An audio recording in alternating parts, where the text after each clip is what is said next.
마태복음 10장 16절부터 26절까지 함께 읽습니다. 보라, 내가 너희를 보냄이 양을 이리 가운데 보냄과 같도다. 그러므로 너희는 뱀같이 지혜롭고 비둘기같이 순결하라. 사람들을 삼가라. 저희가 너희를 공회에 넘겨주겠고 저희 회당에서 채찍질하리라. 또 너희가 나를 인하여 총독들과 임금들 앞에 끌려가리니 이는 저희와 이방인들에게 증거가 되게 하려 하심이라. 너희를 넘겨줄 때에 어떻게 또는 무엇을 말할까 염려치 말라. 그때에 무슨 말할 것을 주시리니 말하는 이는 너희가 아니라 너희 속에서 말씀하시는 자 곧 너희 아버지의 성령님이시니라. 장차 형제가 형제를 아비가 자식을 죽는데 내어주며 자식들이 부모를 대적하여 죽게 하리라. 또 너희가 내 이름을 인하여 모든 사람에게 미움을 받을 것이나 나중까지 견디는 자는 구원을 얻으리라.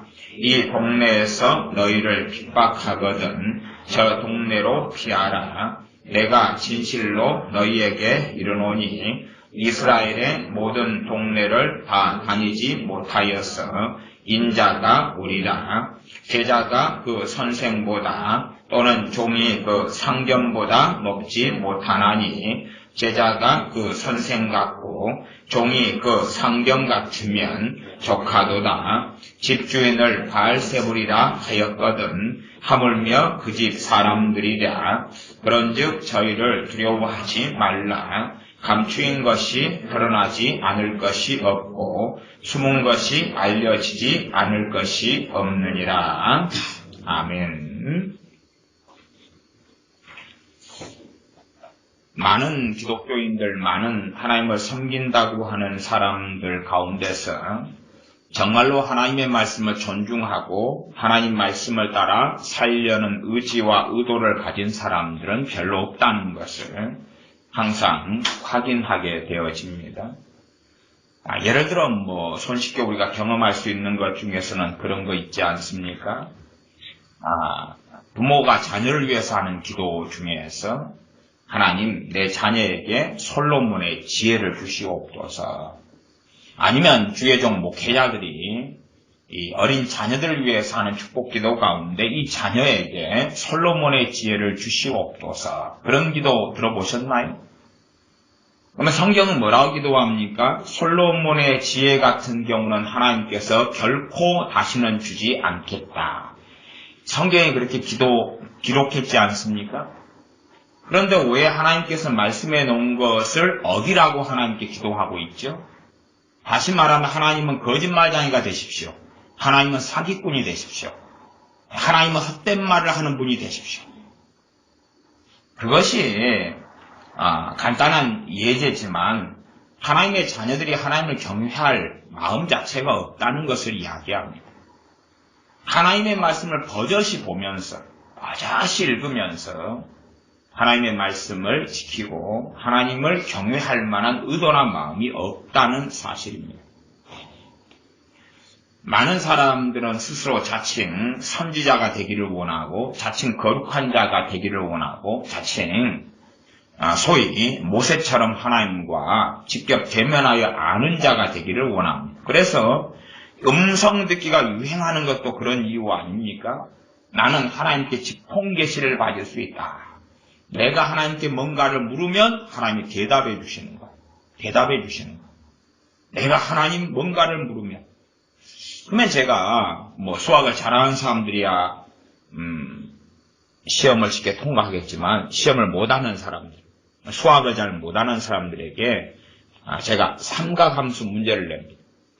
삼각함수 문제를 내면 이제 그 사람이 계시를 받아서 풀어보라 그 말이에요. 삼각함수 문제가 나왔어요. 자, 답 풀이 과정과 답을 쓰시오. 그러면 기도를 하면 될 거 아니에요. 하나님 풀이 과정을 불러주시옵소서. 그 정도 되면 하나님은 불러주지 않는다는 것을 상식을 가진 사람은 알죠. 그러니 음성 듣기를 하는 사람들의 대부분의 스타일은 당연하게 자기가 아는 성경 구절을 반복해서 듣는 거예요. 자기가 좋아하는 레파토리를 반복해서 듣는 거예요. 그래서 음성 듣기를 10년 한 사람들이 자기가 들은 음성을 메모장에 기록해 놓으라 그러면 양심 있는 사람은 알아요. 똑같은 말만 10년 동안 반복했고 깊이 있는 것도 없고 지혜로운 것도 제대로 없고 그리고 술 취한 사람이 술 취해서 하는 말을 반복하는 것처럼 그 정도. 나아가서 성경 암송을 좀 더 하니까 그 구절에서 몇 구절이 추가되고 신앙서적을 좀 읽으니까 거기에 읽었던 자기가 알았던 내용이 좀 나오고 뭐 그런 이상한 일들만 좀 있는 거예요. 다시 말하면 하나님의 수준이 자기 수준 아래에 있는 것을 발견하게 되고야 말죠. 정말 그것이 하나님의 음성이냐 그 말이에요. 주님께서는 교회를 세우셨어요. 그러면 교회는 지체됨을 이야기해요. 누가 손이면 누구는 발이에요. 누가 눈이면 누구는 입이에요. 그러면 이 손이 발에 대한 것을 응답받으려고 한다고 해보십시다. 하나님 발에 대한 것을 응답해 주시옵소서. 그러면 발에 대한 것을 이 손이 응답을 제대로 받을 수 있겠어요? 없겠어요? 없겠죠. 하나님께 묻고 하나님께서는 대답하시고 말씀을 하셔요. 그러나 교회에게 말씀하시는 거예요. 거기서 교회라는 것은 각 지체됨의 유기체의 합을 이야기하는 거예요. 내가 손이 어떤 걸 해야 되는데 그게 발의 역할이에요. 그러면 응답을 누가 들어야지 맞는 거죠? 발이 들어야 맞는 거예요. 그래서 모사가 많으면 경영이 성립하느니라 말씀해요. 왜 모사가 많으면 그러냐 하면 내가 내 수준에서 응답받지 못하는 것이 필연적으로 있거나 많을 수밖에 없다는 이야기예요. 내가 받는 영역은 저 사람이 잘 못 받고 저 사람이 잘 받는 영역은 내가 잘 못 받고 그럼 다시 말하면 내가 주님께 응답받기 어렵거나 응답받지 못하는 영역을 묻는다면 기도한다면 거기에서 오는 응답은 도대체 무엇이겠느냐 하는 거예요. 사람들이 자기 수준과 주제 파악을 하지 못해요. 그리고 자기가 전능인인 것처럼 만능 엔터테인먼트인 것처럼 자기가 손인데 모든 일을 다 하는 존재인 것처럼 그래서 현 시대의 영성은 뭐냐 하면 자기 스스로 거룩한 자 완전체가 되어져 가는 거예요. 완전체가. 서로 각 지체가 도움을 주고받고 상합하고 연락함으로 그 몸을 자라게 하느니라 하는 말씀이 아니고 자기 스스로가 거룩한 존재, 거룩한 사자가 되어서 하나님께 스스로 모든 영역을 응답받는 그런 완전체가 되려는 교만과 오만과 독선 속에 살아가니 미혹이 판을 치지 않을 수가 없다는 사실이죠. 정말 성경의 기본적인 A, B, C조차도 알지 못하고 성경의 교회론조차도 이해하고 알지를 못한다는 사실이에요. 각자의 소명이 다르고 부르심이 다르기 때문에 너희가 각각 자기보다 더 남을 낫게 여기라 말씀입니다. 다른 말로 하면 다른 사람이 가진 부르심, 다른 사람이 그 부르심 속에서 주님의 응답을 받는 것은 그의 부르심이라면 나보다 더 잘할 수 있고 또 잘하게 될 수 있다는 거예요.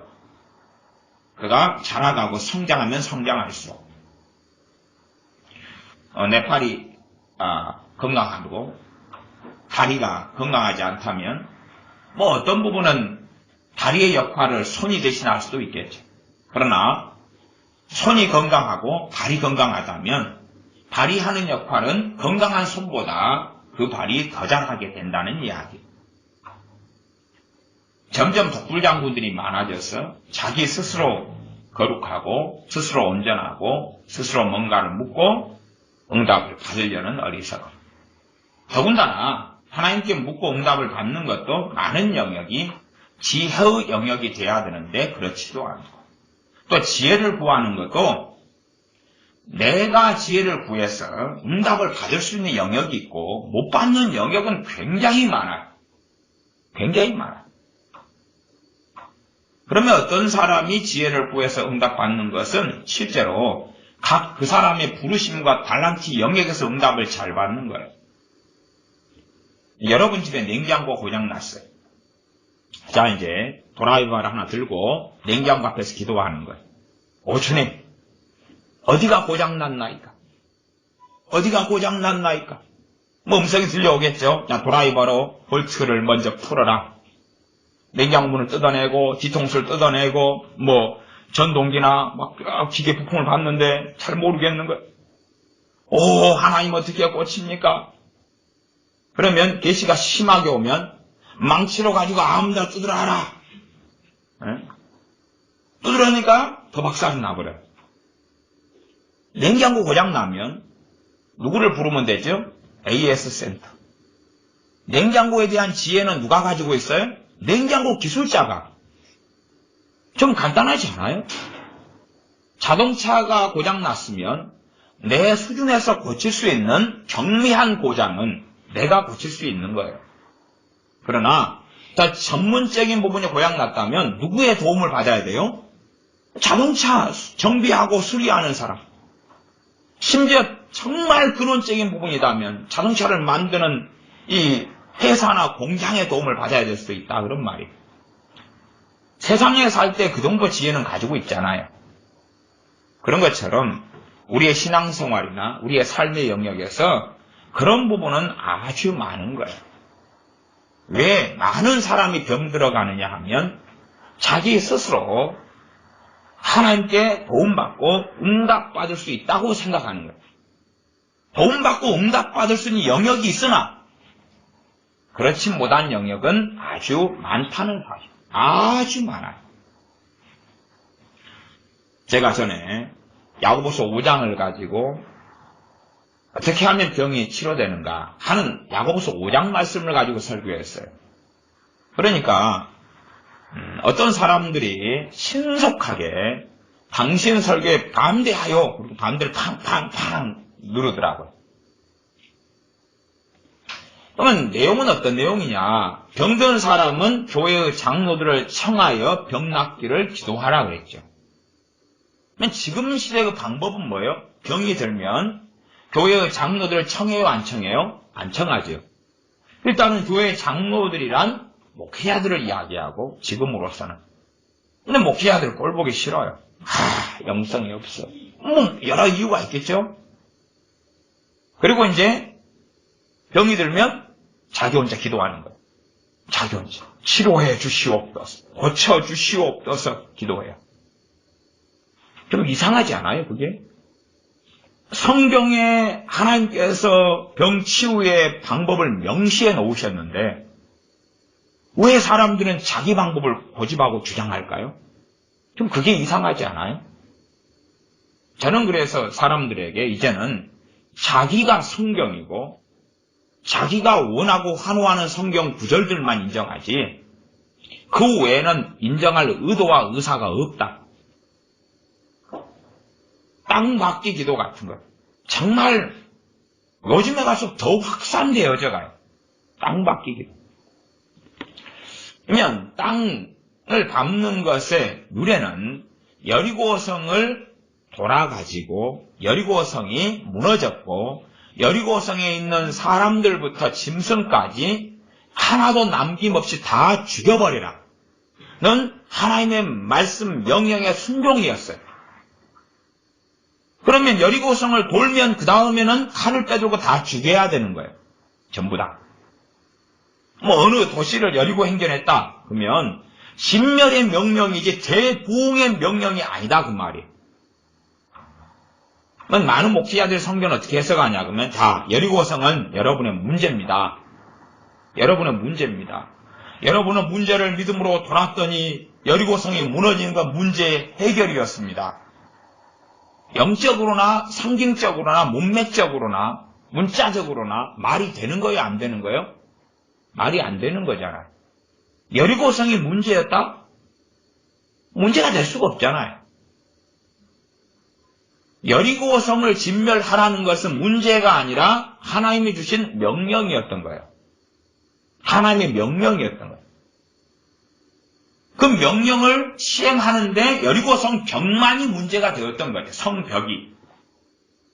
문제 해결이 아니라 여리고 성벽이 무너진 다음에 하나님의 말씀에 순종해서 짐승이나 어린아이나 갓난아이나 산모나 노인이나 할 것 없이 다 죽여버리라는 하나님의 명령인 것이. 사사시대에 사사들에게 성령님께서 임하셔요. 그리고 전쟁을 수행하고 많은 사람을 죽이면서 이스라엘 백성의 해방이 찾아와요. 그것도 그렇게 이야기하죠. 7년, 11년, 18년 등등 이스라엘 백성이 포로 생활을 했다. 그게 고통, 환난, 고난 문제였다. 그리고 기도하고 엎드렸더니 하나님께 사사를 보내셔서 문제를 해결해 줬다. 그게 아니잖아요. 사사를 보내서 원수를 다 쳐 죽였다. 충분히 죽였다. 그렇기 때문에 노예가 해방되었다. 그런 이야기잖아요. 삼손에게 성령이 임하셔가지고 복음을 전했다가 아니에요. 중보기도를 했더니 이스라엘 백성을 포로 삼고 있는 그 블레셋이나 막 이런 여러 족속들, 모압, 암몬 이런 족속들이 감동이 돼가지고 오 형제들이여, 너희들이 지금까지 노예로 삼았는데 미안하도다. 금을 가져가고 은을 가져가고 금그릇 가져가고 금촛대 가져가고 또 다 가져가고 미안하다. 집문서도 가져가라. 땅 팔아먹고 가라. 집 팔아먹고 가라. 그리고 우리도 예수님 이제 믿을란다. 하나님께 회개할란다. 그렇게 성경을 해석하는 거죠. 그러나 전쟁을 통해서 많은 사람이 죽어나간 다음에야 해방이 찾아오죠. 그러나 사람들은 성경을 버젓이 보면서도 그 가장 기본적인 이해조차 하려고 하지 않아요. 단지 문제였다. 왜 그걸 사람을 살인해서 죽이는 걸로 이해를 안 하려고 그러냐면 자기들이 가진 인본적인 사랑하고는 안 맞으니까. 인본적인 사랑하고는 안 맞아. 자기가 생각하는 성령님은 삼손에게 성령이 임하셨다. 삼손이 말씀을 전하고 복음을 전했더니 사람들이 회개가 터지고 성령 충만을 받고 하나님께 돌아왔다. 민족적인 구원이 일어났다. 그렇게 생각하고 싶은 거죠. 삼손에게 성령이 임하셨다. 당나귀 특별을 취하해가지고 1000명을 쳐 죽였다. 나귀 특별을 가지고 1000명을 죽이려면 자기 칼을 때리면 죽어요, 안 죽어요? 그쪽을 때리면 죽어요? 다리를 때리면 죽어요? 죽이려면 크게 두 부분을 때려야지 죽죠. 머리를 때려서 머리가 깨지고 터져가지고 죽든지, 심장을 때려서 심장이 터져가지고 죽든지. 근데 심장이 가장 맞추기가 좋아요? 머리가 맞추기 좋아요? 기본적으로 1000명 가운데 800~900명은 머리 맞아 죽은 거예요. 누구의 권능으로요? 성령의 권능으로. 부흥이 일어나서, 회개가 일어나서 삼손에게 성령이 임하시니까 막 회개를 전파하고 하나님의 복음을 전파하고 그렇게 성경을 해석하고 싶어해요. 성령이 임하시니까. 그러면 그 성령님은 구약의 성령님과 신약의 성령님이 같은 분이에요, 다른 분이에요? 같은 분이잖아. 구약에 소수가 받은 그 성령님을 이제는 오순절 이후에 누구나 다 받는다. 그러지? 야, 구약의 성령님은 너무 포악하고 너무 야만적이고 너무나 무서운 성령님인데 신약에는 온유하고 관대하고 사랑이 많고 자비한 성령님을 너희가 받는다. 그러니 구약시대에 살고 있지 않은 것을 너무나 감사하고 좋아해라. 그런 식으로 성경이 보이고 들리는 거예요. 사람들은 성경을 보면서 성경을 정상적으로 이해하려 하지 않아. 가족 구원, 좋아요. 그런데 좀 성경을 보고 상식을 가진 사람은 가족 구원에 결코 매이지 않습니다. 아마 또 제가 그런 이야기를 하면 나는 내 자식 구원, 내 남편 아내 구원, 내 부모 형제 구원을 위해서 계속 기도하는데요. 그건 귀신 씨나락 까먹는 소리고 그것은 이루어지는 게 아니에요. 그건 이루어지는 게 아니에요. 성경은 하나님은 그걸 절대 보장해 주시지 않아요. 그걸 결코 보장해 주시지 않아요. 사도행전에 주 예수를 믿으라 그래야 너와 내 집이 구원을 받으리라는 것은 그 사람에게 해당되는 거예요. 그 사람에게. 모든 교회에게 복음을 외치면서 했던 이야기가 아니고 특정한 사람에게 그런 자기 눈에 보기 좋아하는 말씀을 받아들이고 마태복음 10장 같은 주님의 말씀을 버려버리는 거예요. 그래서 이런 말씀이 안 보이는 거죠. 예를 들어 21절 보시면 10장 21절 장차 형제가 형제를 아비가 자식을 죽는데 내어주며 주님께서 장래에 있을 것을 예언하신 거죠. 이것은 어느 때가 되면 이런 일이 벌어지는데 어떻게 벌어진다고요? 전 세계적으로 벌어진다. 어느 때까지는 어느 국가 정도, 어느 민족 정도, 어느 지역 정도에서 벌어지는 일이 이제는 어느 때가 되면 이제는 어디에서나 벌어지는 일이 된다는 거예요. 형제가 형제를. 우리가 생각하는 거 그거잖아요. 너희 가족이 다 가족권을 위해 기도하면 구원받으리라. 그런 망상에 젖어가지고 참된 중보기도를 하고 살아야 되는데 참된 중보기도란 주님께서 내게 담아주시는 주님의 뜻에 맞는 주님께서 부활하고 하신 것을 기도하는 것이 그게 진짜 중보기도지. 기도를 주님을 위해 하는 것이니까. 한국교회가 왜 망해버리는지 알아요? 한국교회가 왜 역시 나가버리는지 알아요? 한국교회 대부분은 어쨌든 간에 아직 주님 안 믿는 가족이 있어요. 주님 안 믿는 형제가 있어요. 밥만 먹고 기도하러 앉으면 그들을 놓고 기도하는 거예요. 그들의 구원을 놓고 기도하는 거예요. 그것이 미쳐버린 거예요. 그러니까 또 이 설교 들으면은 내가 들으라 그래 유튜브를? 반대 누르라 그 말이에요. 지겨우니까. 나도 제발 덕분에 유튜브에 설교 좀 안 올렸으면 좋겠어요. 이제. 적당하게 정리하고 끝냈으면 좋겠어. 듣기 싫으면 듣지 마라 그 말이에요.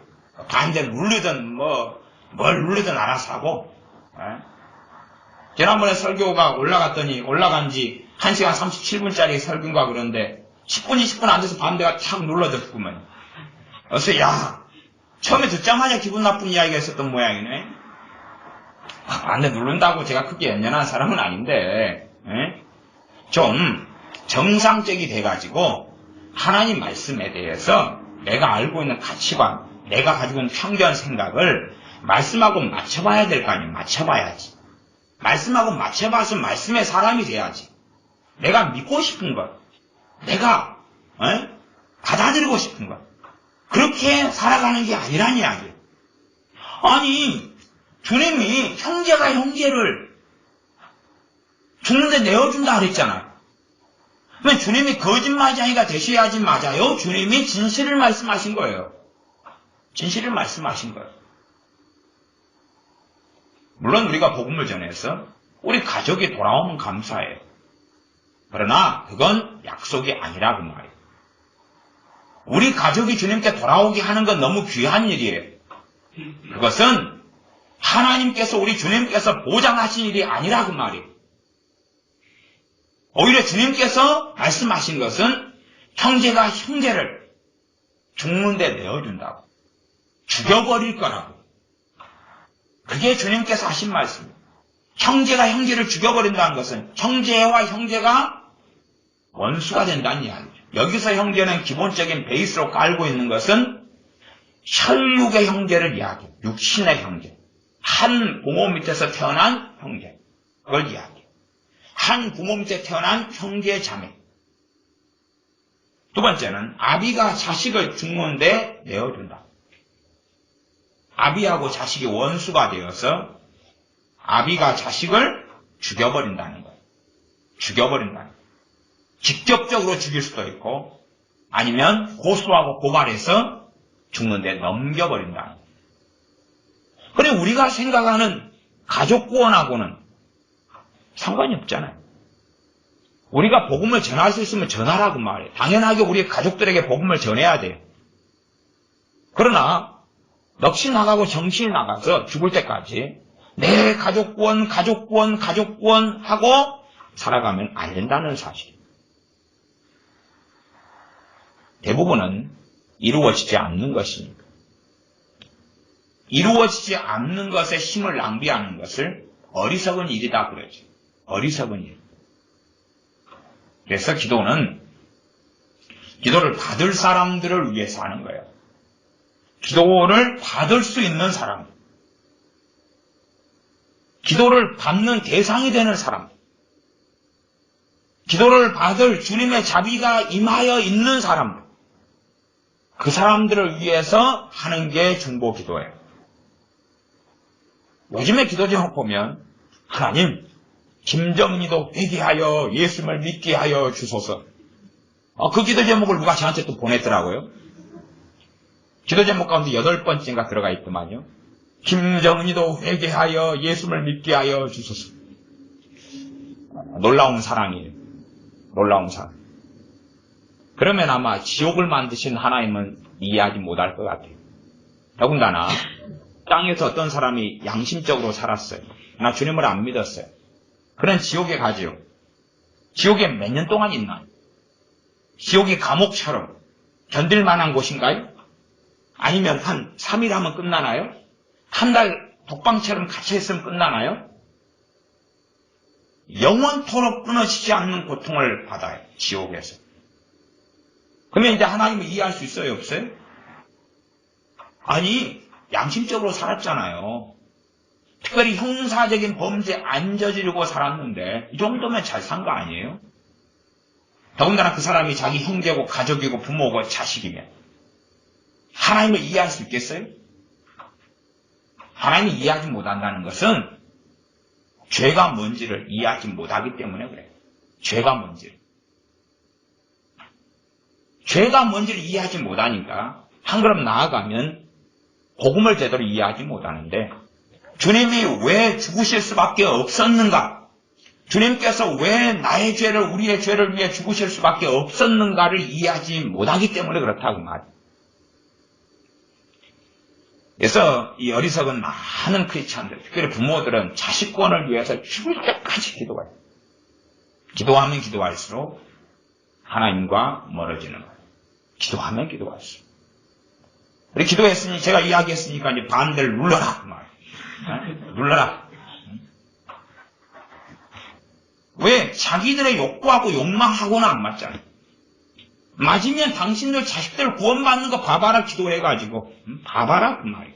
구원받는 거 봐봐라 그 말이에요. 아니 주님께서 말씀하셨잖아요. 그러면 뭐라고 말씀하셔야 돼요? 형제를 위해 기도하면 형제가 구원받을 것이요. 부모를 위해 기도하면 부모가 구원받을 것이요. 자식을 위해 기도하면 자식의 구원을 받으리라. 주님께서 외치신 것이 기복주의 신앙이 돼야 될 거예요. 너희가 원하는 것을 다 받을 것이다. 너희가 더군다나 누군가의 구원을 위해 기도한 것은 다 응답받을 것이다. 구원받으려면 각 사람이 우리 주 예수님의 복음을 듣고 주님을 주인으로 섬겨야 돼요. 주님을 주인으로 모셔드리고 그렇게 살아야 돼요. 그래야지만이 구원받는 거예요. 내가 그를 위해 기도했더니 구원받는 게 아니라 구원은 하나님의 말씀을 들음으로 나는 거예요. 듣고 믿음으로 나는 거예요. 기도하기 때문에 구원받는 게 아니라. 성경에 우리가 기도하기 때문에 구원받는다고 어디에 나왔어요? 없잖아요.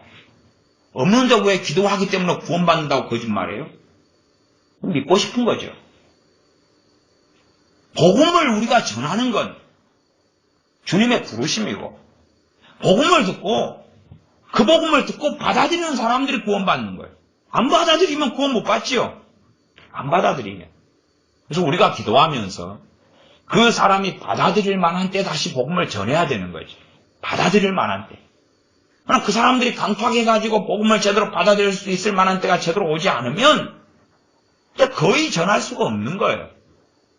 우리는 혈육의 육정적인 사랑에 매여서, 인본적인 사랑에 매여서 내 가족이 다 구원받았으면 좋겠지. 내 형제가 다 구원받았으면 좋겠죠. 내 부모와 자식이 다 구원받았으면 좋겠죠. 그리고 하나님을 졸라대는데 이루어지지 않는 거예요. 이루어지지 않는 거예요. 이루어 달라고 계속하여 저항하고 하나님과 싸우죠. 하나님과 얼마나 거리가 멀어요. 그게 오만방자한 성경과 전혀 정반대에 있는 중보기도예요. 그러니까 그런 기도 하지 마라 그러면은 하루 내내 그런 기도만 하다가 하지 마라 그러니까 이제 기도할 줄은 모르는 거예요. 그럼 뭘 기도하죠?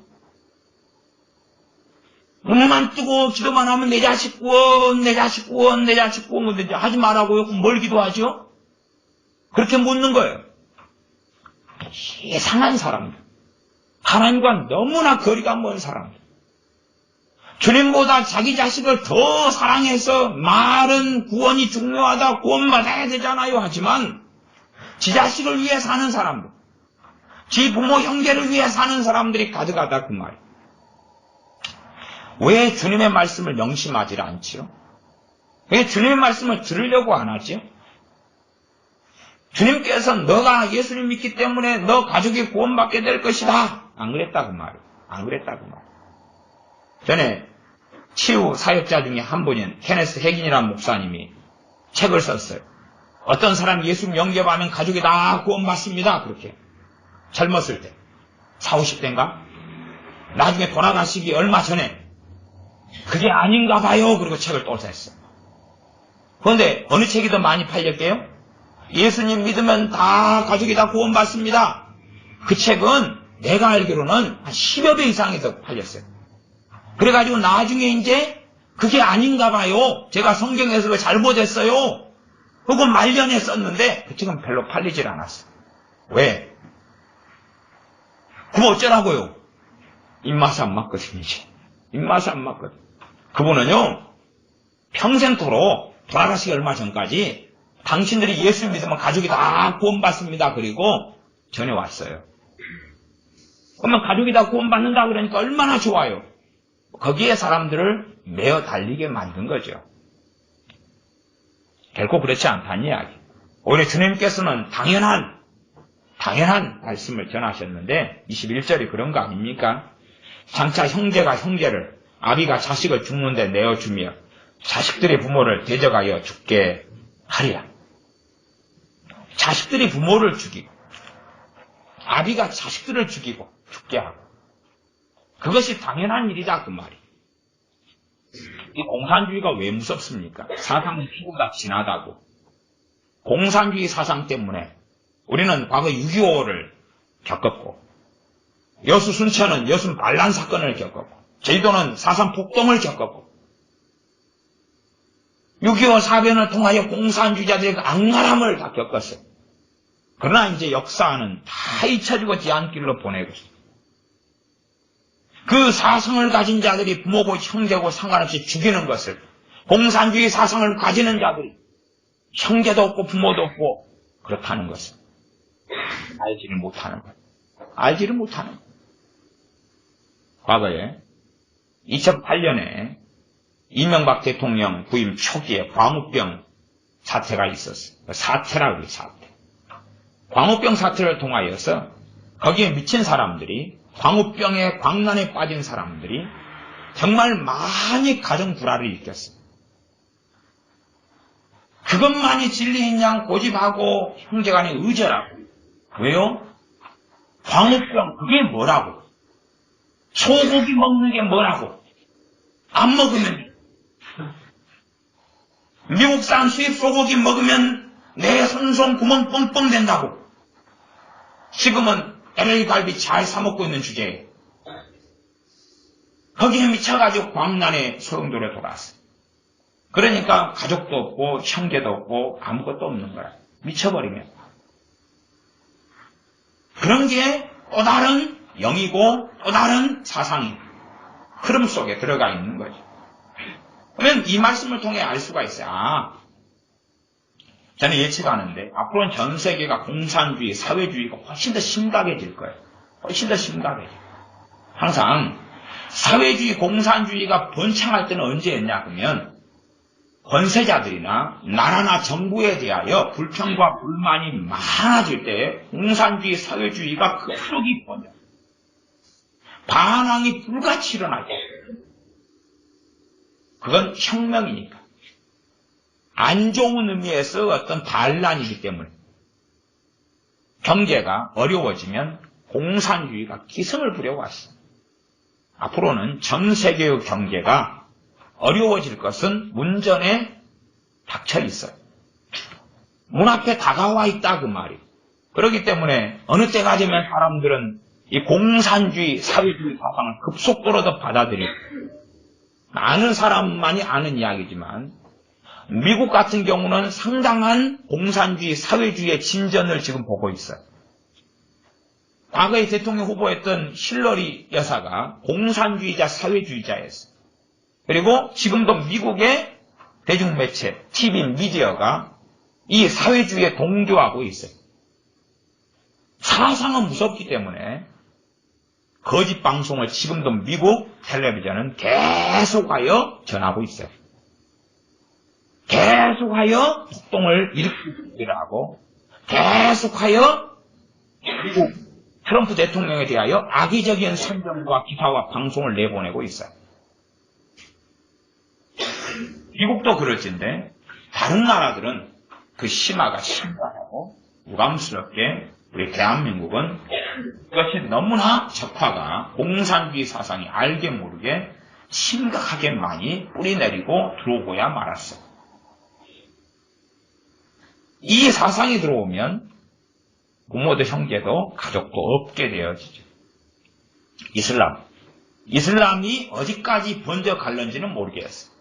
그래서 이 마지막 시대 때에는 제가 볼 때는 한 3가지 정도의 사상, 3가지 정도의 종교에 극심한 영향을 받게 될 걸로 보이는데 본질적으로 공산주의, 사회주의는 종교입니다. 이건 종교예요. 유물론으로 입각한 종교예요. 이 사상은 종교에 속하는 거예요. 결국은 그러기 때문에 북한이 주체사상, 북한이 김일성, 김정일, 김정은이의 종교로 바뀌고 말았던 것처럼 그렇게 극단적 공산주의로 달려가는 길은 종교로, 새로운 종교로 달려가는 길이고 그것을 위해서는 광증에 빠져서 목표를 위해서는 수단과 방법을 가리지 않게 되죠. 꼭 신천지 같이 행하고 많은 거죠. 또 이슬람이 마찬가지. 이슬람이 코란에 따른 이슬람은 필연적인 과격 분자, IS 같은 테러 집단을 만들 수밖에 없어요. 왜? 정통적인 코란을 믿는 사람이라면 그런 종자들이 나올 수밖에 없어요. 코란을 다 신봉하지 않는 사람들이라면 온건한 이슬람 신자가 나오지만 코란을 문자적으로 신봉하고 믿는다면 IS 같은 테러 문자는 반드시 양산되고야 마는 거예요. 그러니 이 이슬람이 점점점 세력을 확장해서 유럽을 굉장히 많이 잠식했어요. 또한 미국까지도 굉장히 많이 침투해 들어왔어요. 우리나라 대한민국도 상당한 침투율을 보이고 있어요. 그러니 얘네들을 통하여 얘네들은 부모도 형제도 가족도 없어요. 그래서 이슬람 교인들 가운데 기독교인들이 얼마가 있어요. 그러면 어떤 사람이 기독교인이기 때문에 이슬람 교인을 칼로 찔러 죽여버리거나 총으로 싹 죽여버리거나 돌로 쳐서 죽여버린 일이 있어요? 없어요? 없어요. 미친 사람들 빼놓고 이단에 빠진 사람 빼놓고는 그런 일이 없어요. 왜냐하면 우리가 기독교 신자고 그리스도인이면 다른 종교를 가진 사람들을 우리는 적대시하지는 않아요. 존중해요. 그러나 진리를 양보하지 않기 때문에 전도는 해요. 그러나 그들을 증오하고 미워하고 죽여버리려는 마음을 품지는 않아요. 같이 살아가면서 가능한 대로 빛이 되고 소금이 되어서 그들로 하여금 주님을 따라오도록 그들이 원하는 방식의 인본주의적인 사랑으로서가 아니라 진리의 사랑으로서 그리스도의 향기가 되려고 하지. 물론 그들은 그리스도인들을 본질적으로 세상 사람들은 싫어하고 증오하고 미워합니다. 거짓된 복음들은 그런 것도 많이 있어요. 우리가 진짜로 세상 사람들을 사랑하면 그들은 주님을 만나게 될 것이고 그들은 우리를 사랑하게 될 것이다. 그게 맞았으면 선지자들이 사랑을 안 해서 돌로 쳐 죽입니까? 주님께서 사랑을 안 하셔가지고 주님을 십자가에 못 박아 죽입니까? 아니면 주님께서 이렇게 말씀하시겠습니까? 25절 마태복음 10장 25절 제자가 그 선생 같고 종이 그 상경 같으면 족하리로다. 집주인을 바알세불이라 하였거든 하물며 그 집 사람들이라. 집주인은 우리 주 예수님이에요. 우리 주 예수님을 바알세불이다 귀신의 왕이라 그랬다면 그 집 사람들은 예수를 믿는 우리들이죠. 우리를 모독하지 않겠느냐 그 말이에요. 우리가 공격받고 욕을 받고 저주를 받고 미움을 당하는 것은 당연하다.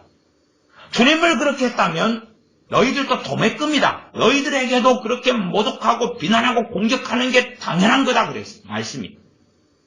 그런데 이 거짓된 복음을 전하는 자들은 우리가 진짜 그리스도의 향기가 되고 사랑을 베풀고 온유하게 하고 구제를 하고 섬기고 봉사하고 진짜 진리를 전하면 세상 사람이 받아들이고 감동을 받고 감화를 입고 주님 만나고 회개가 터질 거다. 빛과 소금이 되면 그럴 거다. 저기 쥐구멍에 빛을 비치세요. 그러면 쥐가 찍찍찍 하면서 할렐루야 회개합니다. 무릎 꿇고 오 주여 회개하나이다. 그럽니까? 쥐가 도망갑니까? 바퀴벌레가 그저 갑니다. 빛을 비치세요. 그럼 바퀴벌레가 무릎을 꿇고 엎드려가지고 회개하나이다. 빛이 비치었나이다. 용서해 주시옵소서. 그럽니까? 주님께서 저들이 나의 말을 듣고 나오지 않는 것은 빛보다 어둠을 더 사랑하기 때문이다. 빛이 비칠 때에 어둠을 더 사랑하는 자들은 빛을 비추는 그들을 증오하고 미워하고 싫어하는 것이고 빛을 사랑하는 사람들은 회개하고 주님께 복음을 듣고 나온다 그 말이에요. 그러지 우리가 사랑을 하고 우리가 관대하고 빛과 소금이 되면 사람들이 감동받고 변화될 것이다. 아니 그런 말도 안 되는 그럴듯한 거짓말을 전하고 그런 것을 진리인 양 받아들일 수 있냐 그 말이에요. 그래놓고도 성경 본다고 귀치한다고 그 짓거리 좀 하지 말라 그 말이에요. 하나님 말씀이 텍스트고 본문이고 기본이고 기준이지 왜 자기의 결론, 자기의 생각, 자기의 망상을 기본으로 삼고 전달하냐 그 말이죠. 왜 그런 일을 끊임없이 목회자들이 부흥사가 그 누군가가 하는 것을 용인하고 용납하고 혹은 하고 살아가냐 그 말이에요. 그러면 성경 읽는다고 하지를 말지. 21절에 그래서 주님께서 주님을 믿는 것 때문에 가족 안에 좋은 일, 화평이 아니라 심지어는 서로 죽여버린다고 주님이 예언을 하셨다고 말이에요. 그러면 이렇게 내 형제와 내 가족이 나를 죽게 하지 않으면 감사해요, 안 감사해요? 감사한 거예요. 그 정도만 하고 감사하는 거예요. 내 가족이 나를 죽게 만들었으면 또 죽을 자리에 끌어냈으면 당연한 일이 이루어졌구나. 당연한 일이 이루어졌구나. 주님께서 예언하신 일이 이루어졌네. 내 가족이 어쩌다가 내가 전한 복음을 듣고 주님께 돌아왔으면 하나님의 특별한 은혜로 기적이 일어났구나. 기적이 일어났구나. 내 가족이 나를 예수 믿는다는 이유 때문에 죽여버렸으면 주님께서 예언하신 극히 당연한 일이 벌어졌구나. 과거의 천주교 신자들은 개신교인들을 무수하게 많이 학살하고 죽였어요. 독일의 제국주의도 천주교와 합하여서 참으로 많은 수천만 이상이 되는 사람들을 학살하고 죽였어요. 기존의 이 천주교인들이, 천주교의 권력자들이 역사적으로 얼마나 많은 사람들 학살하고 죽였는지는 교회사를 조금 공부하는 사람이면 알 수가 있어요. 어려운 이야기도 아니에요. 물론 눈이 가리고 귀가 닫혀진 사람들은 지금 현재의 가장한 천주교의 모습을 가지고 평화의 종교네, 야 성모 마리아상 인자한 모습과 존재네, 거기에 꼴딱 넘어가고 있는지 몰라도, 오래된 것도 아니고 100년도 지난 것도 아니고 1960년대까지도 그 학살을 자행해 왔는데 역사를 모르니까, 관심 없으니까 천주교가 앞으로 어떤 얼굴로 뒤바뀔런지를 추측을 못하고 있는 거예요. 저는 세 가지 위험인자를 봐요. 하나는 천주교. 당연히 지금 현재 보이는 것 두 가지는 이슬람교와 공산주의. 이슬람교와 공산주의. 충분히 우리나라는 공산주의자들, 내 가족과 형제가 종북주의 좌파, 공산주의, 사회주의 사상을 받아들여서 형제와 가족을 충분히 죽일 수 있는 그 자리에 근접해 나아가고 있다고 저는 알고 있어요. 조금 지나면 그렇게 되어질 거예요. 조금 지나면. 그렇기 때문에 사상은 피보다 진하다는 거예요. 그러나 예수님 믿는 사람은 상대방이 예수님을 안 믿는다고, 예수님을 부인한다고 죽이질 않는다고 말이에요. 그죠? 여러분 가족이 예수님을 안 믿는다고 칼을 들고 가서 훅! 이슬람 신자는 자기 자식이 예수님을 믿게 되는 걸 알게 되면 산채로 자식을 부질러 죽여버리고 돌로 차서 앞장서서 죽여버리기도 하고, 그런 일은 지금도 자주 벌어져요. 하루에도 수십 건 이상씩 벌어지는 일이에요. 중동에서. 근데 거꾸로 중동에 이슬람교 신자가 예수님 믿으니까 자기 가족들을 잠자고서 돌로 다 때려서 죽이느냐? 그런 일은 한 번도 없어요. 없다고 말. 우리 기독교인들은 누군가를 심판하지 않아요. 누군가를 재판하지 않아요. 내가 타 종교를 가지고 있다 할지라도 그를 저주하지 않아요. 그러나 우리의 복음과 진리를 양보할 수 없기 때문에 그들을 사랑하는 가운데 복음을 전하는 거예요. 그러나 어떠한 사상과 어떤 악한 영에 사로잡히는 사람들은 그렇게 하지 않지요. 그렇게 하지 않아요. 적대시하고 증오하고 분노하고 판단하고 비판하고 정죄하고 달라드는 거예요. 그렇게 하고 달라드는 거예요. 우리나라에는 두 가지 집회가 서울에서나 지방들에서 열심히 열리고 있어요. 두 가지 집회는 촛불 집회와 태극기 집회라 그래요. 태극기 집회는 대한문 중심으로 열리고 촛불 집회는 자기 광화문 앞에서 열려요. 물론 대한문 앞에 모이는 면적이 광화문 면적보다 4배가 넓습니다. 사람 꽉 차고 대한문은, 촛불은 사람이 거의 없어요. 그러면 어쨌든 이 촛불 집회에 모이는 사람, 촛불 세력과 태극기 집회에 모이는 사람들, 태극기 세력은 서로를 싫어해요. 서로를 싫어해요. 서로를 좋아하진 않아요.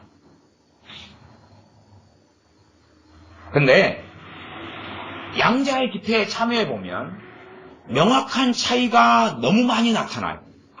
명확한 차이가. 물론 서로 일부의 사람들은 극단성을 얼마든지 가질 수 있지만 전체적인 분위기상의 명확한 차이. 한쪽은 저주하고 증오하고 비판하고 증오하고 원망하고, 그리고 광기에 사로잡히고 누군가를 죽이려 해요. 또 한쪽은 주로 울어요. 한쪽은 주로 울어요. 물론 우는 쪽은 태극기 집회에 참여한 사람들이 주로 그래요. 물론 그 가운데도 광기에 사로잡혀가는 사람들도 있어요. 왜? 전혀 언론과 방송이 끊임없이 거짓말을 해대기 때문에 전혀 이 상태로는 안 된다고, 뭔가의 혁명이라도 일으켜야 되지 않느냐고, 뭔가에 그냥 있을 수 없는 이 온건한 태극기만 흔들는 것 가지고는 안 되지 않냐고 그렇게 외치고 있어요. 지금 최근에 들어와서는. 그러나 그건 소수의 이야기고 전반적으로는 그런 광기에 사로잡힌 것과 틀리게 애국가를 부르고 태극기를 흔들고 음식을 나눠주고 반갑게 인사하고 나라의 실정을 들으면서 울어요. 그 정도가 다예요. 또는 울어요. 눈물을 흘리고 울어요. 가슴을 치고 울어요. 젊은 사람 나타나면 끌어안고 울어요.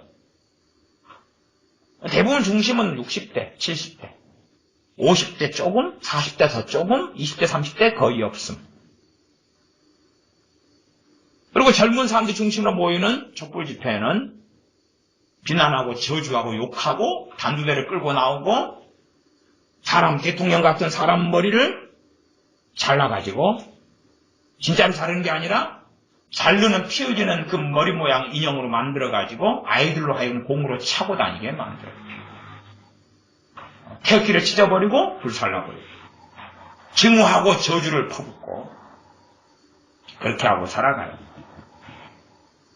사실은 이 두 팀이 두 집회의 사람들이 만나면 재미난 일들이 벌어지겠죠. 안 좋은 재미난 일들. 그래서 간혹 가다가는 이 태극기 집회 사람들을 싫어하기 때문에 광화문 집회에 모인 어떤 사람은 차로 그냥 아예 태극기 집회에 모인 사람들을 깔아뭉개버리기도 했어요. 충돌해가지고. 그런 일들부터 시작해서 폭행의 사건들. 이건 자주 벌어지는 일이에요. 자주 벌어지는 일이에요. 물론 태극기 집회에 온 노인분들도 이 촛불 집회에 있는 사람들 가운데 일부가 와서 그 안에서 이간질하고 거짓말하고 선동하고 막 그래요. 집회를 방해를 해요.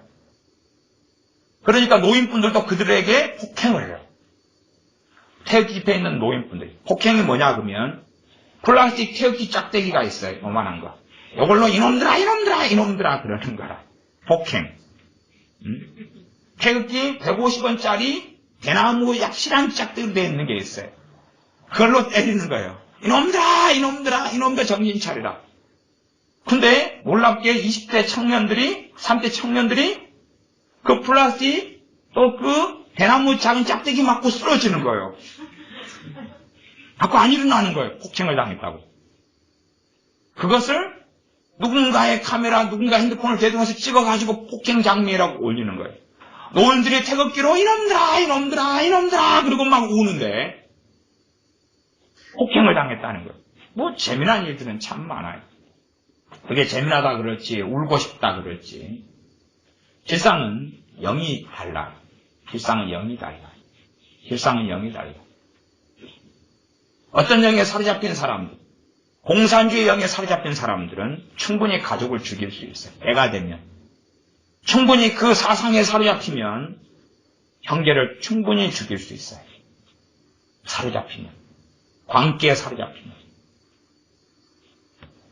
그러나 정상적으로 주님께 사로잡힌 사람들은 정상적인 애국심을 가진 사람들은 그렇게 하지는 않아요.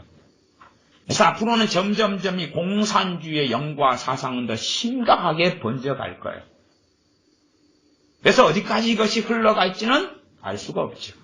그리고 어느 때가 되면 누구나 다 이제 확인하고 보게 될 때가 올 거예요. 무엇을 보게 되냐 그러면 내 가족들 가운데 이슬람 교인이 있다면 내 가족 가운데 유감스럽게 과거에 광기에 젖은 로마 카톨릭 천주교처럼 이제 광기의 천주교가 젖었을 때가 다시 다가오고 그런 천주교 신자가 있다면 내 가족 가운데 공산주의의 영에 잡힌 사람이 있다면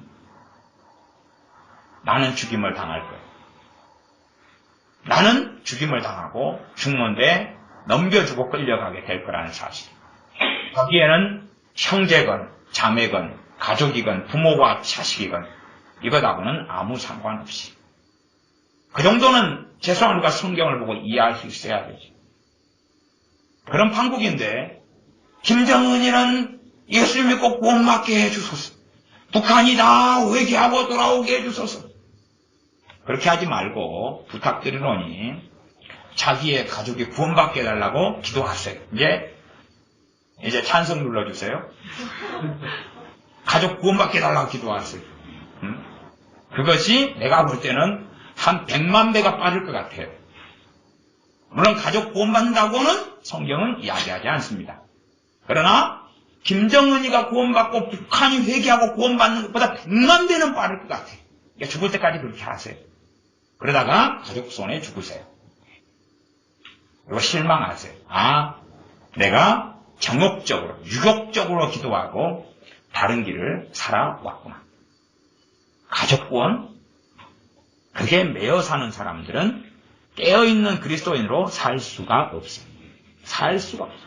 핑계는 되는 거죠. 내 가족이 구원받아야지요. 내 가족이 구원받아야지요. 내 가족이 내 자식이 예수를 믿어야지요. 그러니 깨어있다가 복음을 전하라 하시면 전하라 그 말이에요. 그의 영혼을 위해서 기도할 수는 있어요. 그런데 내가 하는 그 기도에 내게 임하여 계신 성령님께서 힘을 실어주고 계시는지는 확인해라 그 말이에요. 내게 내주하시는 성령님께서 내가 내 부모든지 자식이든지 형제든지 그의 구원을 위해 기도할 때에 힘을 실어주고 함께 하시고 감동하시는지 정도는 확인을 하면서 그렇게 하시면 그렇게 기도하라 그 말이에요. 그러나 자기 정욕과 유욕적인 사랑에 매여가지고 내 자식, 내 부모, 내 형제의 구원을 위해서 매달리고 날마다 시간만 남으면 이게 최고 중요한 것처럼 샬라샬라 하는 그 짓은 하지 말라 그 말이에요. 한국의 많은 부모들이 자식 구원을 위해서 끊임없이 매달리고 기도했던 역사를 알아요. 그들은 절대 주님 앞에 서지 못할 거예요. 절대 깨어있는 자식들이 될지 못할 거예요. 심판을 반드시 초래하고 받을 거예요. 50년 동안 그래왔다는 거예요. 30년 동안 그래왔다는 거예요. 그건 뻔히 알지 않아요? 30년 동안 그래왔으면 몇십 년 동안 기도 응답 못 받았다고요? 30년을. 다른 말로 30년 동안 뻘짓했다는 것을. 뻘짓. 50년 동안 기도했는데 응답 못 받았으면 50년 동안 뭐 했다는 거예요? 뻘짓. 거짓말은 언젠가는 기도가 땅에 떨어지지 않고 열매 맺힌다. 언젠가는 맺힌다를 뭘 보라 그러면 언젠가는 당신 형제가 당신 죽여버릴 거야. 언젠가는 당신 부모가 당신 죽여버릴 거야. 언젠가는 당신 자식이 당신 죽여버릴 거야. 그것이 주님께서 말씀하신 애언이라 그 말이에요. 왜 주님의 말씀을 개똥으로 여기죠? 왜 주님의 말씀에 대해서 그렇게 무관심하죠? 그러면 도대체 성경을 어떻게 보냐 그 말이에요. 나아가 22절은 주님이 가족 구원을 가지고 말씀하시는 게 아니에요. 가족 구원은 잠언에서 말씀했잖아요. 내 자녀를 마땅히 행할 길을 어릴 때부터 가르쳐라. 그리하면 늙어서도 떠나지 아니하리라라고 가족 구원에 대해 자녀 구원에 대해서 말씀했잖아요. 그렇게 안 했으면 말아 그 말이에요. 안 했으면 자식의 구원을 놓고 기도해라 그러면 구원해 주실 것이다. 안 그랬단 말이에요. 오히려 명확하지 않아요? 22절 같은 경우는 또 너희가 내 이름을 인하여 모든 사람에게 미움을 받을 것이나 타인에게 미움을 받을 것이다. 남에게 미움을 받을 것이다가 아니라 모든 사람에게 미움을 받는다.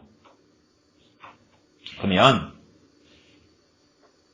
진짜 교회는 한 몸이죠. 진짜 교회는 한 몸이에요. 한 몸이니까 팔과 오른손과 왼손이 다르다 그래요? 같다 그래요? 같은 몸의 지체니까. 그렇죠? 내가 한 몸이면 내 손과 다리는 같은 몸에 붙어있는 같은 지체. 다르지만 같은 지체라 그 말이에요. 그러니 모든 사람이니까 거기에 이 교회된 참된 교회된 참된 한 지체된 존재들은 해당이 없지요. 그것 외에 다른 말하면 교회 같으나 육적인 사람들은 한 몸이 아니니까 상대방이 무너짐에 박수치고 상대방이 실패에 환호하고 상대방이 실망과 절망에 마음이 시원해지는 사람. 진짜 형제가 아니다는 이야기니까. 그리고 내 가족, 육신의 가족이든 형제든 부모든 자식이든 할 것 없이 주님의 사람이 아니면 그들은 하나님의 사람을 미워할 수밖에 없다는 사실. 미워해서 조종하고 지배하고 다스리려고 한다는 사실. 왜냐하면 진정한 주님의 사람은 주님을 따르고 세상의 사람은 마귀를 따르기 때문에 세상의 사람은 마귀를 따르고 주님의 사람은 주님을 따르기 때문에 가는 길은 전혀 다르다는 사실. 가는 길이 다른데 마귀를 따르는 사람들이 주님을 따르는 사람을 사랑하겠어요? 미워하겠어요? 미워하는 건 당연하다 그 말이에요. 여러분의 가족이 정말 주님을 따르면 그 가족이 여러분을 진실하게 사랑한다는 것을 여러분이 아실 수가 있을 거예요. 그러나 내 가족이 자식이든 부모든 간에 상관없이 주님을 따르지 않는다면 그 사람은 반드시 나를 미워한다는 사실. 물론 이해관계가 얽히지 않고 보통 때는 나를 사랑하는 것처럼 보일 수 있어요. 그러나 진리의 문제로 가면 그때야 본색을 드러내고 나를 미워한다는 사실. 진리의 문제가 아닐 때는 영화를 보러 갈 때는 사랑하는 것처럼 영화 보러 갈 수 있다고 말이에요. 진리의 문제에 직면하면 그 사람들은 그 길을 가로막을 것이고 그리고 그 길을 걸어가려 할 때 미워할 거라 그 말이에요. 왜? 서로 따르는 이가 다르니까. 착각하지는 마세요. 많은 특별히 한국에 있는 이 기독교인들 대부분은 가족한테 매어가지고 살아가요. 가족한테 매어서. 주님께서 말씀하지 않았어요? 나보다 더 형제나 부모나 처자나 전토나 사랑하는 자는 하나님 나라에 합당하지 않다.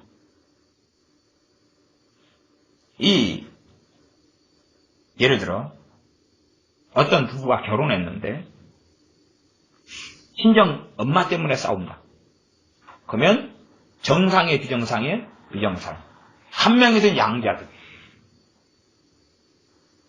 시어머니, 시아버지 때문에 싸운다. 한 명이든 양자든 비정상이야. 시누이 때문에 싸운다? 비정상.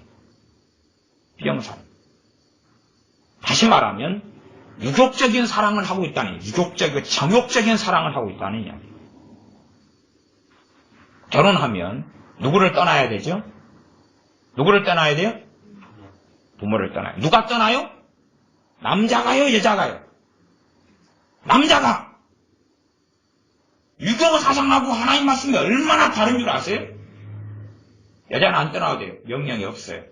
떠나지 말고 장독대에서 된장 가져오고 고추장 가져오고 매주도 좀 널어놨으면 좀 몇 덩이 떼오고 또 콩 이렇게 많이 걷어놨으면 콩도 좀 몇 대씩 가져오고 팥도 가져오고 그러는 거예요. 근데 남자는 떠나야 된다는 사실이에요. 여자는 떠나라는 말씀을 안 해요. 남자가 떠나는 거예요. 자기 집. 유교하고 다른 거예요. 유교하고 다른 거예요. 떠나지 않으면 유족적인 결합이 끊임없이 일어나요. 끊임없이 떠나지 않으면. 떠나지 않으면 끊임없이 일어나요. 그리고 육적인 길을 걸어갈 수밖에 없어요. 떠나지 않으면. 떠나지 않는 이유가 뭐겠어요? 유교사상.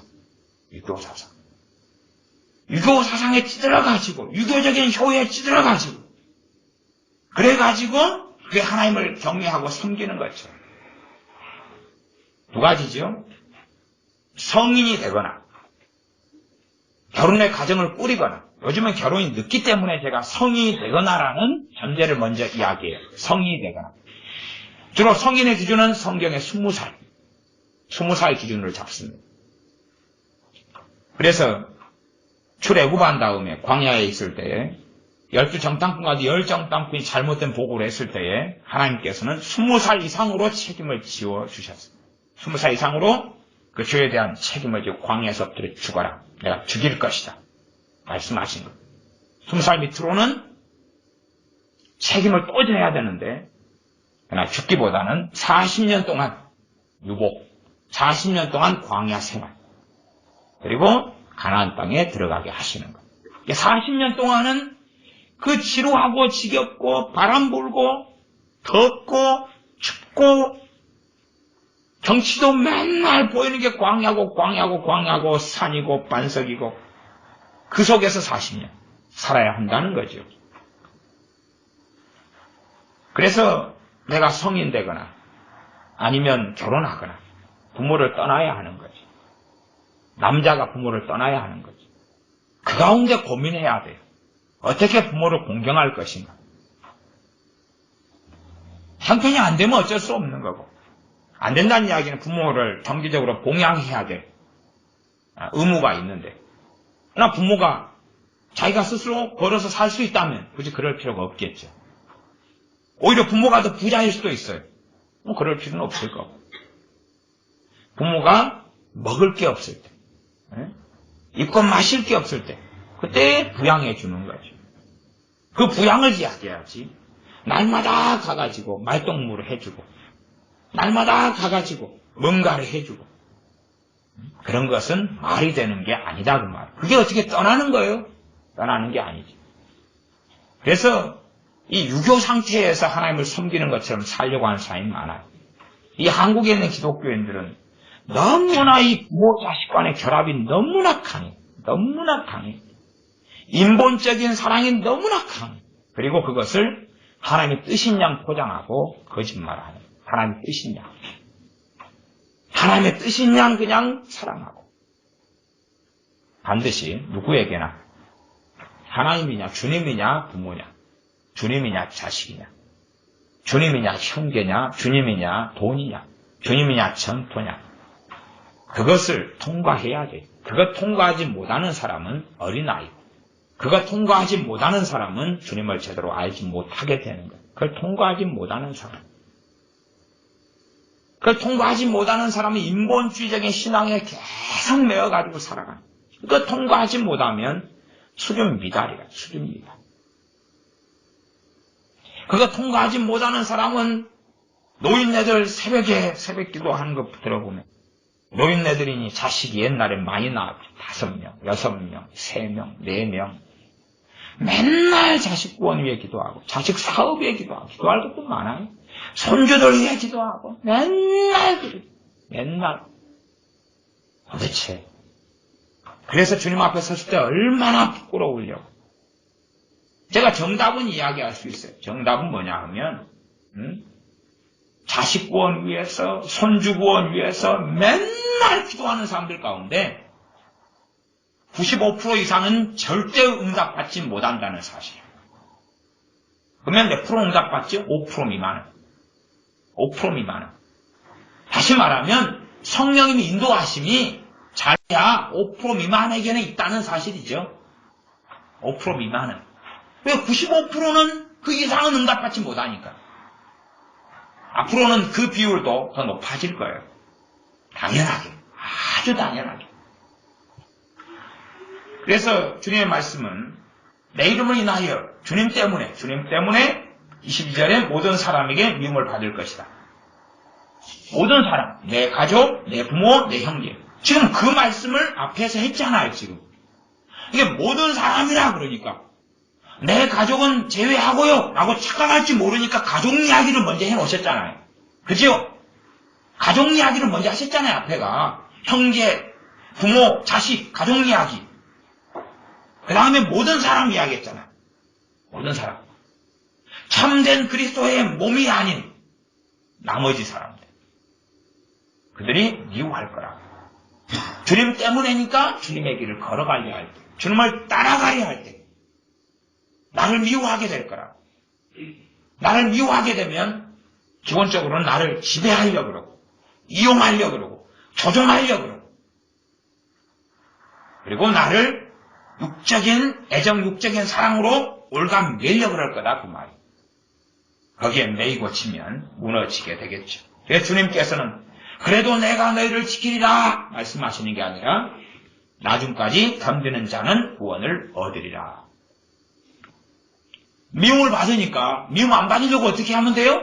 맞춰주면 되지. 안 견디고. 견딘다는 이야기는 싸워 승리한다는 이야기죠. 견디는 건 그런 거지. 꼭 참는 거라고 생각하는 거예요. 꼭 참고, 막 미워하는데 꼭 참고, 덜 미움 받으려고 시키는 대로 해주고, 따라주고, 그것은 주님을 부인하는 길로 걸어가는 거기 때문에 구원을 받지 못한다는 것. 견딘다는 것은 진리의 길을 포기하지 않는 거예요. 주님의 길을 따르는 것을 포기하지 않는 거예요. 자기가 기도하고, 자기가 주님의 응답을 받고, 하나님의 말씀을 깨닫고, 그것이 성령으로부터 왔다면 그 길을 걸어가야 된다 그 말이에요. 그 길을 걸어가는 것을 견딘다고 이야기하는 거지, 꼭 참고 싫은 소리 들어도 가만히 있고 그것을 이야기하는 말씀이 아닙니다.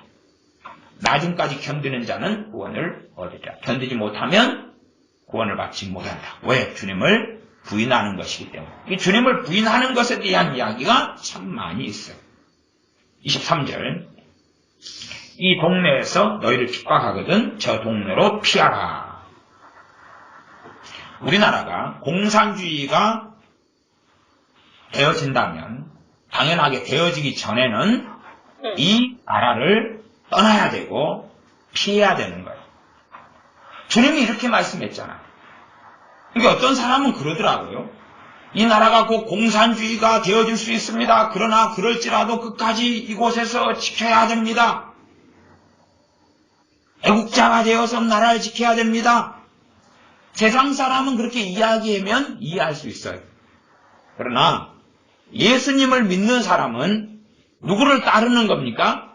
예수님을 따릅니까? 아니면 나라를 지키기 위하여 삽니까? 예수님을 따르지요. 예수님의 사람은 이 나라가 중요한 게 아니에요. 하나님을 경외하고 진리의 말씀을 따라가는 게 중요한 거예요. 이 어떤 사람들은 요즘에 들으면 그런 설교를 하는 사람들을 종종 만나고 들어요. 이 대한민국의 적과 통일이 되어가더라도 끝까지 견디면서 싸워야 합니다. 그런데 목회자들이 그런 이야기를 하면 그런 사람들은 주님을 배신하고 부인하고 살아가는 거예요. 주님을 배신하고 부인한다는 것은 주님 말씀과 정반대의 이야기를 하는 것을 이야기하죠. 주님이 이렇게 이야기했잖아요. 주님이 농담하신 게 아니라. 사실은 주님보다 능력 있는 분은 아무도 없어요. 주님보다 권세 있는 분은 아무도 없어요. 주님보다 더 믿음이 강력한 분은 아무도 없었어요. 그런데 주님께서 이 땅에 계셨을 때에 누구보다 더 많이 도망가셨어요. 이상하지 않아요? 하늘에서 불이 떨어지게 해가지고 태워 죽이면 될 텐데. 하나님의 심판을 명하여 다 죽여버리면 될 텐데. 주님은 도망가신 거예요. 주님은 피하신 거예요. 예루살렘에서 핍박이 많이 일어나니까 어디로 피하셨어요? 갈릴리로. 교회도 초대교회도 예루살렘 핍박이 일어나니까 갈릴리로. 거기도 핍박이 일어나니까 이방 지역으로. 로마에서 핍박이 일어나니까 또 소아시아로. 그렇게 계속 움직이면서 무엇을 전했죠? 복음을 전하고 교회를 세웠어요. 핍박이 일어나니까 떠났어요. 그리고 교회를 다시 세웠어요. 영국에서 청교도들이 핍박이 일어나니까 짐을 싸서 어디로 갔죠? 미국으로 갔어요. 거기에서 기독교 국가를 세우는 기초를 놓았어요. 청교도들 때문에 지금의 200년간이나 어쨌든 버티고 있는 미국이라는 게 존재할 수 있었지. 아마 이 영국을 신앙의 자유를 위해서 떠나는 비국교도들인 청교도들에 대하여 당시에는 이해하지 못했을 거예요. 저 사람들 미쳤다.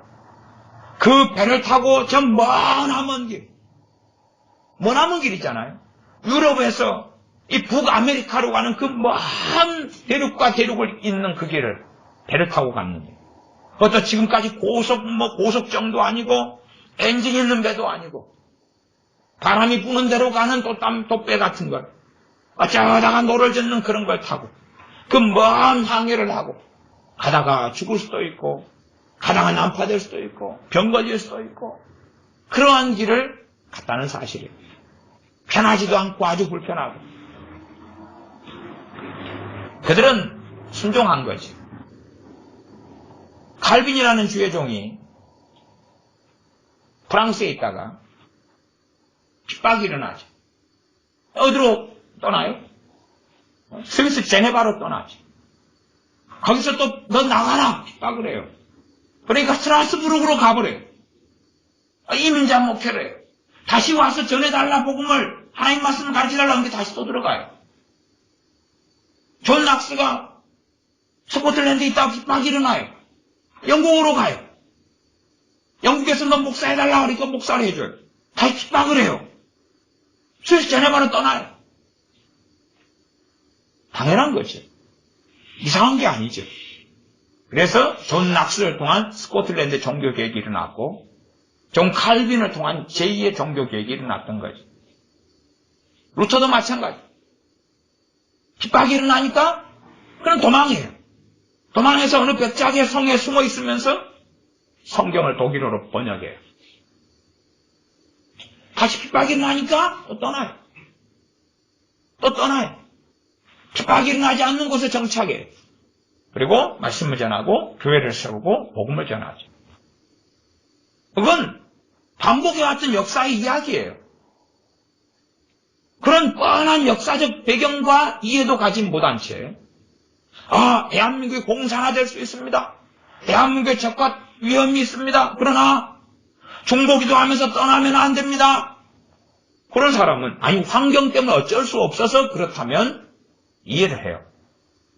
그러나 하나님 말씀을 무시하고 그 말을 한다면 그건 주님을 배반하는 것이다. 자기 생각이 주님의 말씀보다 앞서 있는 거예요. 믿음으로 이길 수 있습니다. 공산주의는 믿음으로 이길 수 없습니다. 공산주의는 믿음으로 이길 수 없는 거예요. 이 동네에서 너희를 핍박하거든 저 동네로 피하라. 이거 누구의 말씀이에요? 주님의 말씀. 순종을 해야 되는 거예요? 아니면 순종 안 해도 되는 거예요? 명령이에요? 명령이 아니에요? 명령이에요. 참 이상하죠? 주님이 하신 명령도 우롱하고 조롱하는 것이 이상하다 그 말이에요. 지금은 정말 이상한 시대에 우리가 살고 있어요. 이상한 시대에. 주님이 하신 명령을 지키지 않으려고 자기 마음대로 성경을 짜집게 하고 덮고 이리 찍고 저리 찍고 해가지고 왜곡을 시키는 거예요. 왜 자기 마음대로 살고 싶으니까. 자기 마음대로 주님을 조종하고 믿고 싶으니까. 그러나 주님께서는 사람을 따르지 않습니다. 그리고 너희는 나를 따라오너라 라고 말씀하시는 거예요. 내가 진실로 너희에게 이르노니 이스라엘의 모든 동네를 다 다니지 못하여서 인자가 오리라. 그러시면서 25절은 아까 읽었는데 집주인을 바알세불이라 하였거든 하물며 그 집 사람들이라. 주님께서 미움을 받으셨던 것처럼 너희도 당연히 미움을 받는다. 어디 가서 너희가 복음을 전하기 때문에 사랑받으려고 사랑받을 것이다. 존경받을 것이다. 그걸 기대하지 말라 그 말이에요. 그것은 예외다 그 말. 내가 복음을 전하기 때문에 누가 나를 환영해주고 받아들여주는 것은 예외인 거예요. 그리고 일반적인 기대치는 내가 복음을 전하고 주님의 사람으로 말씀대로 살기 때문에 사람들은 나를 미워하는 것이 정상이다 그 말. 정상. 기본적으로 정상이 뭐고 비정상이 뭔지를 알아야 돼. 그러니까 한국에 있는 많은 기독교인들은 그렇게 생각하지 않습니까? 내가 예수 믿으면 가정이 가화만 사서, 내가 예수 믿으면 내 가족이 다 구원받아, 내가 예수 믿으면 돈이 막 떨어지고 부자가 돼, 내가 예수 믿으면 성공하고, 내가 예수 믿으면 병이 다 고쳐지고, 내가 예수님 믿으면 집 나간 자식이 돌아오고, 내가 예수 믿으면 빚이 다 갚아지고, 내가 예수 믿으면 그냥 가문이 그냥 요즘에 그런 세미나나 유행하잖아요. 그냥 가문의 복이 임해가지고 가문이 대대손손이 그냥 대단한 위대한 가문이 된다. 위대한 가문을 세워라. 그런 거. 성경에 그런 이야기가 있냐 그 말이에요. 없잖아요. 없는 게 아니라 정반대되는 말씀이 있어요. 그러나 사람들은 그렇게 전하면 싫어해요. 왜? 사람들이 원하는 것은 기복주의니까. 사람들이 원하는 것은 주님을 이용하여 돈을 벌고 행복하고 승리하고 명예를 가지고 명성을 가지고 좋은 직장과 직업을 가지고 복지를 누리고 떵떵거리고 사는 것이니까. 더군다나 다 가족이 구원받고 행복하고 뜻이 통하고 마음이 통하고 재미나게 살고 그것이 원하는 거니까. 주님께서 전혀 약속하지 않으신 거예요. 주님께서 전혀 일부의 가치가 없게 여기시는 거예요. 그걸 사실은 원하는 거예요. 그런 게 주어질 수 있으나 천에 하나 만에 하나도 주어지지 않는 일이에요. 오히려 주님께서 말씀하시는 그것 아닙니까? 34절에 내가 세상에 화평을 주러 온 줄로 생각지 말라. 화평이 아니요 건물주로 왔노라. 내가 세상에 화평을 주러 온 게 아니다. 세상은 내가 살아가는 곳이, 내가 사는 내 집, 내 가정, 내 부모와 형제와의 관계. 35절 내가 온 것은 사람이 그 아비와 딸이 어미와 며느리가 시어미와 불화하게 하려 함이니 사람의 원수가 자기 집안 식구리라. 지금 말씀을 반복하고 있잖아요. 반복하고 있어요. 근데 우리는 어떻게 기도합니까? 주님이 하신 말씀이 이루어지지 않아야 합니다라고 기도하고 있는 거예요. 주님 말씀이 이루어지지 않아야 됩니다. 원수가 되면 안 됩니다. 원수가 되면 안 되는 간단한 방법이 있어요. 세상 사람이 되고 진리의 길을 따르지 않으면 돼요. 주님을 안 따르면 화평할 수 있어요. 간단하잖아요. 어차피 세상 사람은 주님을 따를 이유가 있어요? 없어요? 없죠. 그러면 예수님 믿는 내가 주님을 따르는 길은 세상 사람이 마귀를 따르는 길과 진리에 있어서는 전혀 달라요. 같은 영화는 볼 수 있어요. 같은 연속극은 볼 수 있어요. 같은 텔레비전은 볼 수 있어요.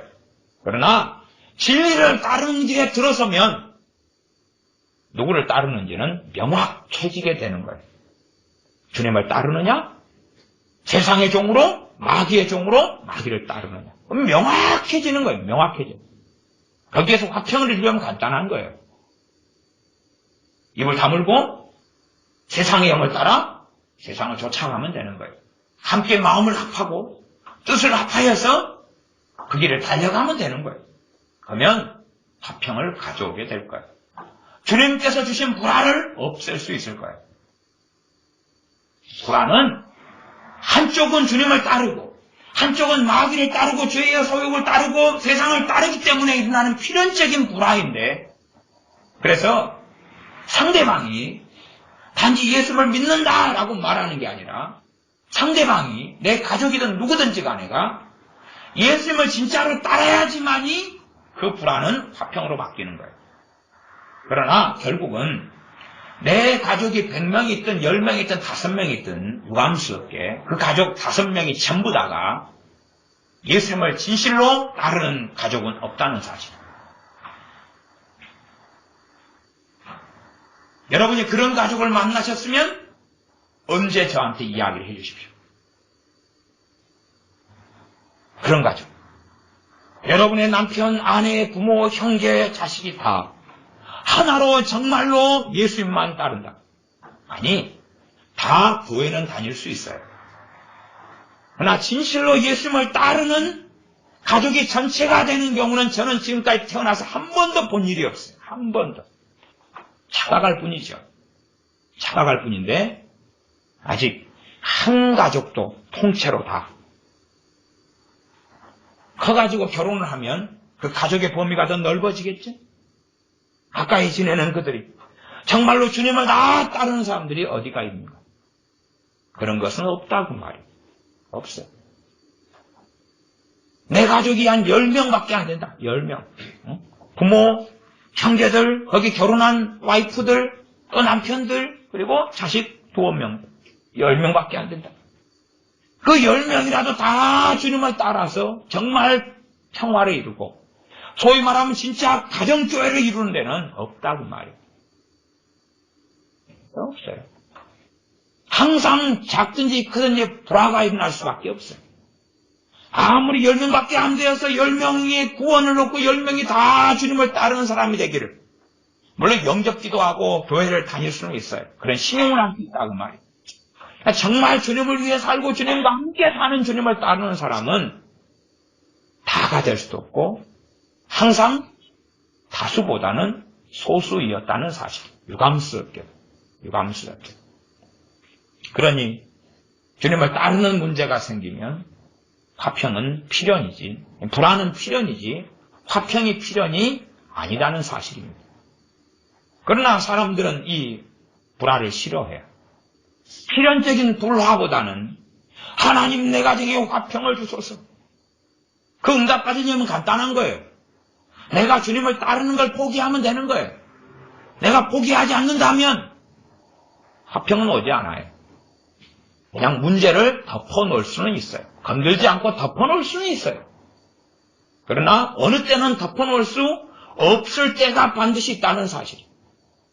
어느 때는 주님을 따르느냐, 세상을 따르느냐를 결단하고 결정해야 될 때는 반드시 있다는 사실이에요. 그때에 불화를 무릅쓰지 않는 사람들은 주님을 부인하는 사람들이라는 사실이에요. 그때에 불화의 길을 걷지 않는 사람은, 그때에 화평의 길을 걷는 사람은 주님을 배반하는 사람들이라는 사실이에요. 그래서 그런 문제, 이 불화의 문제가 생긴 다음에 때로는 얼마든지 극단적인 상황까지 치달아 달려갈 수가 있어요. 그래서 그 다음 말씀이 나와 있는 거예요. 잘 기억하셔야 됩니다. 단지 그냥 주님을 부모나 형제나 가족이나 처자식과도 사랑한다는 것은 감정의 문제가 아니에요. 감정의 문제가 아니라 결단의 문제고, 선택의 문제고, 순종의 문제고, 불순종의 문제고, 행함의 문제지. 감정적 정서적으로 나는 내 엄마보다 예수님을 더 사랑해요. 나는 내 자식보다 예수님을 더 사랑해요. 나는 돈보다 예수님을 더 사랑해요. 말장난하지 말고 어느 문맥에서 이 말씀이 나왔느냐를 보라 그 말이에요. 그 문맥에서 이 37절이 나왔어요. 아비나 어미를 나보다 더 사랑하는 자는 내게 합당치 아니하고, 아비와 어미 때문에, 진리의 길 때문에 불화해야 되는데 불화하지 않고 타협하고 양보하며, 그것이 어미나 아비를 주님보다 더 사랑하는 거다. 합당치 않다는 것은 유감스럽게 구원받지 못한다는 거예요. 유감스럽게 주님께서 너를 부인하실 것이라는 이야기예요. 지금 구원에 대한 문제를 계속 말씀하고 있는 거잖아요. 22절 하반절에 나중까지 견디는 자는 구원을 얻으리라. 구원의 문제 말씀하고 계시잖아요. 하나님 나라에 합당치 않다. 그 말은 하나님 나라의 네 자격이다. 하나님 나라에 맞지 않다. 천국에 맞지 않다. 그 말이에요. 천국의 불합격이다. 천국의 불합격인데 어떻게 구원받지? 어떻게 천국에 들어가죠? 그럴 수 없다는 이야기죠. 그러니 아비나 어미와 진리의 길 때문에 불화해야 될 때에 화평을 이루면 간단한 이야기. 하나님 나라에 해당되지 않는다는 사실입니다. 그 말씀의 범주에서 나온 것이지 감정적 정서적으로 주님 나는 내 자녀보다 주님을 더 사랑해요.